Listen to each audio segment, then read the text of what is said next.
ये लंबी लंबी बात करने वालों ने हर वर्ग के लोगों को धोखा दिया। इनकी हर बात झूठ निकली, इनका वादा झूठा निकला, और जो पैसा इन्होंने इकट्ठा किया था वो उद्योगपतियों का माफ किया है। 16 लाख करोड़ रुपए अभी तक ये उद्योगपतियों के माफ कर चुके हैं। जो बड़े बड़े संपन्न लोग हैं, जो ताकतवर लोग हैं, जिन्होंने इनका साथ दिया, उनका इन्होंने चंदा माफ किया, इनका कर्ज माफ किया। और वो वही उद्योगपति हैं, इसमें कई ऐसे उद्योगपति हैं जिनका कर्ज माफ किया, बैंकों से और कर्ज दिलवाया, और उन्हीं कंपनियों से इन्होंने चंदा ले लिया। और उसका परिणाम यह है कि आज हमें महंगाई का सामना करना पड़ रहा है। हम आपको भरोसा दिलाते हैं, और इंडिया गठबंधन ने भरोसा दिलाया है कि जहां एमएसपी की गारंटी, एमएसपी का कानूनी अधिकार, वहीं अपने किसानों का भी कर्ज माफ करने का काम आने वाले इंडिया गठबंधन की सरकार में होगा।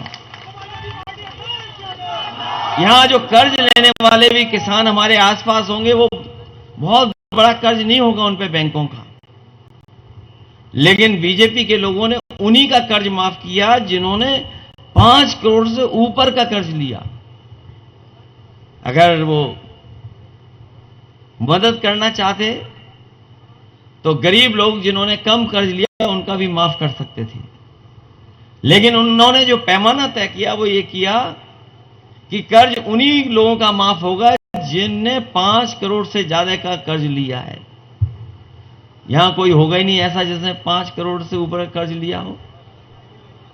यहां तो सब कम कर्ज वाले हैं, लाखों वाले हैं।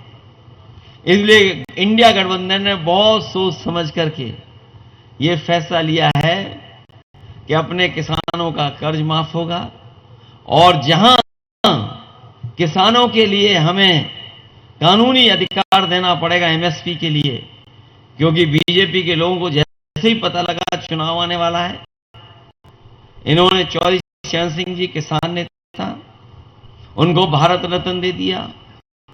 स्वामीनाथन कमीशन जिसके तहत किसानों को बहुत कुछ मिलता, जिसको कमीशन बनाया गया था, और कमीशन की सिफारिशें ये थी कि लागू हो जाएं।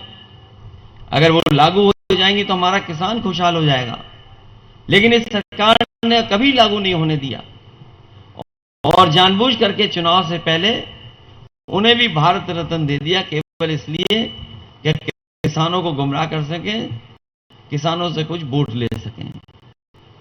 लेकिन इस बार मैं जानता हूं जो मन बनाया है लोगों ने कि भारतीय जनता पार्टी के खिलाफ मतदान होने जा रहा है, और न केवल यहां बल्कि जहां से भी खबरें मिल रही हैं, सब जगह भारतीय जनता पार्टी के खिलाफ और इंडिया गठबंधन के पक्ष में वोट डलने जा रहा है, सब के सब इकट्ठे होकर के।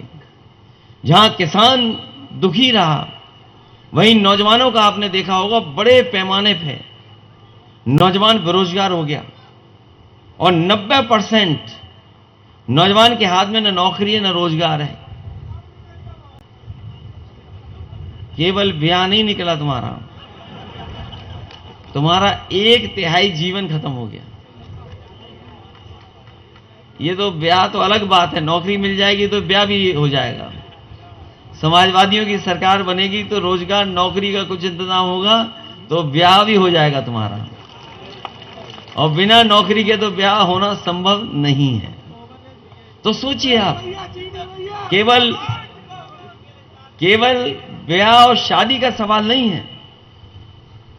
दुख की बात यह है कि इनके 10 साल में और उत्तर प्रदेश की सरकार में लगभग 7 साल हो गए, हमारे नौजवानों की 1/3 जीवन ऐसे ही चला गया।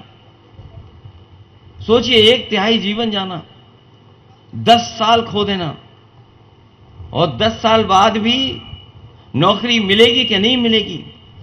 और जिस तरीके से पेपर लीक हुए, हमें याद है जब 2017 का चुनाव था, यही बीजेपी के और दिल्ली वाले प्रधान सांसद आकर के कहते थे कि समाजवादी सरकार में पेपर एक दूसरे का बदल दिया जाता है।